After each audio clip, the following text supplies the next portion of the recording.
Сайн байцгаана уу, Chance Trade байна. За та бүхэндээ энэ өдрийн мэнд хүргье. Ойрд бол ерөөсөө машин танилцуулдаг бичлэгээ хийж амжихгүй яваад байсан. Тэгээ өнөөдөр та бүхэндээ 2026 оны Hyundai Palisade машиныг танилцуулнаа. Бол нэлээд анзаарж байгаа бох сүүлийн Солонгост Palisade бол маш ихээрээ одоо ингэж зам дээр харагддаг болсон. Тэгээ одоо энэ гэрэл ерөнхий хэлбэр байга байдал нь бол маш их гоё өнгө үзэмжтэй харагддаг. Тэгээд хамгийн гол давуу тал нь бол хибрид мотортой болж гарч ирсэн. Энэ хүн машины бас нэгэн давуу тал нь бусад одоо Солонгосын гарч байгаа хибрид машинууд 1600 турбо хибрид байдаг бол Hyundai Palisade-ийн хувьд 2.5 турботой тэгээ хибрид мотортой болсноороо давуу талтай юм аа. За 26 оны Palisade маань болохоор 7 оны судалтай, 9 оны судалтай гэж одоо гарч ирсэн байгаа. Энэ хүн машины хувьд бол одоо 9 оны судалтай гэж хэлсэн. 7 оны судалтай нь бол голын энэ судал байхгүй. Тэгээ шууд голоороо ингэж коридортой хойшоо судал руугаа орох боломжтой байдаг. 9 оны судалтай бол одоо энэ чинь судалтай ахаад урталтай судалтай байж ич 9 оны судалтай болт юм аа. Хойшоогоо энэ бол энэ хүн машин маань бас нөгөө Америкийн зах зээл дээрээс нэлээд буцаагдсан. Яагаад вэ гэхлээр энэ урагшаа хойшоо болдгоо нь автоматар анх гарч исэн. Тэнгүүд энэ зай автомат учраас энэчээ хүүхд хөлөө хавчуулчаад санаандгүй урагшуулах төвчлөрийг дарахаар тэр төвчлөр маань ингээд зогсохгүйгээр урагшилж одоо энэ чинь нэг хүн хавчуулагдах эрсдэлтэй байсан юм байлээ. Тэгээд одоо ингээд эдгээр нь бол бүгдийг засч янзлаад одоо ямар нэгэн асуудалгүйгээр ингээд одоо борлуулалтанд гарч байгаа юм байлээ. Тэгээд мэдээж одоо энэ Palisade-ийн хувьд бол одоо яг энэ төвшний машинууд дундаа миний бодлоор хамгийн лакшери салонтой машин гэж ойлгож байгаа. Яг тэгэхээр одоо бусад одоо Lexus одоо юу гэдэг Benz тэднэртэй бол харьцахгүй одоо энэ салоны материал одоо тэгээд энэ орсон энэ материалуудын арьсных нь үнэр энэ болгоно бол одоо маш гоё юм тансаг болж ирсэн. Тэгээд мэдээж сүүлийн үеийн бүх технологиудыг шингээсэн. Одоо энэ машины хувьд бол Palisade дотроо ер нь бол 3 опшн байгаа. Энгийн Prestige, Exclusive, Calligraph гэдэг 3 төрөл байдаг. Энэ машин маань бол Calligraph загвар байгаа.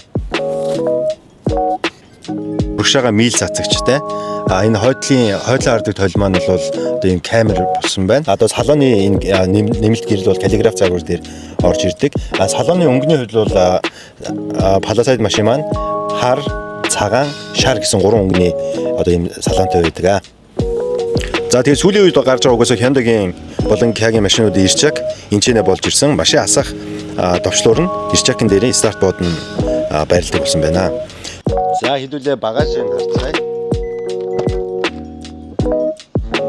За энэ одоо ингээд 9 хүн суухад бэлэн болсон байдалтай байж байна.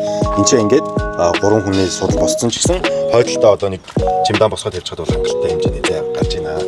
За судлын удирдлагууд нь бол мэдээж автомат. Одоо энэ 3 дахь хигнэний судал нь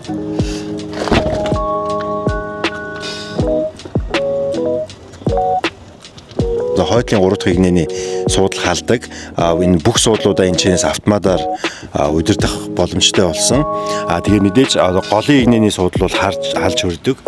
Дээр таасан дээрээ одоо удирдлагын систем нь ингээд байрлаж идэг. За энэ бол одоо энэ машины дэлгүүр хийж байна. Мэдээж одоо нэг опшн өндөртэй гэдэг нь юун дээрээс харагдах вэ гэхлээр мэдээж нөгөө паркингийн систем одоо автоматар наашаа цаашаа гаргадаг. Тэгээ алсаас загч те энэ юмнууд нь бол ингээд энэ дээрээ байрлаж идэг. Тэгэнгүүт энэ бол маш их амар яг яаж байгаа тийм том хэмжээтэй машин дээр бол бүр их хэрэг болдог. Ийм жижиг хачиг зайтай зогсоол дээр тавихын тулд заавал би өөрөө тэр хооронд чихэж орох шаардлага байхгүй автоматар гаргаад оруулж болох боломжтой байгаа нь одоо маш гоё давуу тал юм шиг санагцсан. Нэрээ дээр манай нэг үйлчлүүлэгч надаас суулсан одоо онцлог машинууд ингээд харах юм бол энэ шил ачигчныхны энэ юу ингээд дээшээ өргөх боломжгүй. Ингэчээрээ одоо нэг шил мэлнийхээ доод хэсгийг арчсан машинтай аюул хэвчээ яа тийм болоо гэж суулсан. Энэ болохоор нэр ингэдэм байлээ шүү. Ачигчныхаа ажлуудыг энэ дээшээ доошоо болгодог одоо энэ хэсгийг одоо доош нь ингээд 3 секунд дарах хэрэгтэй юм байлээ. Тэгэх юм бол одоо ингээд өөрөө босоод ирнэ. Тэгээд цаашлуулж байгаа шил мэлээ арчичаад энийгээ буцаагаад ингээд машина асаагаад хэвийн одоо юугаа ажиллуулахад шил арчиж ажиллуулахад ингээд хэвийн байдалтай орно. За тэгээд ер нь бол энэ шинэ Palisade маань ер нь шинэ одоо шинээр гарахтаа нэг ойролцоогоор 66 сая вон орчимд одоо яг энэ тусаа опшнтэй гарч ирдэг бол нэг жил арай хүрээгүй нэг хэдэн 10,030 км гүйлттэй 50 хэдэн саяар авах юм боломж байж идэг. Тэгэхээр та бүхэн маань бас ингээд зээлээ судлуулад энэ хүн машиныг авах боломж байгаа шүү. Энэ машины хамгийн гол давуу тал нь бол ийм гоё том Jeep байж нэг 101 7-8 литр бензин зарцуулдаг. Тэр нь хамгийн давуу тал. Тэгээд маш гоё зөөлхөн ороод суухад танд нэг тийм гоё 5 дугаар зөөлөн мэдрэмжийг өгдөг машин байлээ. Хэрвээ та бүхэн энэ хүн машиныг сонирхож байвал Chance Trade-тэй холбогдоод ирж үзээд зээлээ судлуулад авах боломжтой шүү. Баярлалаа.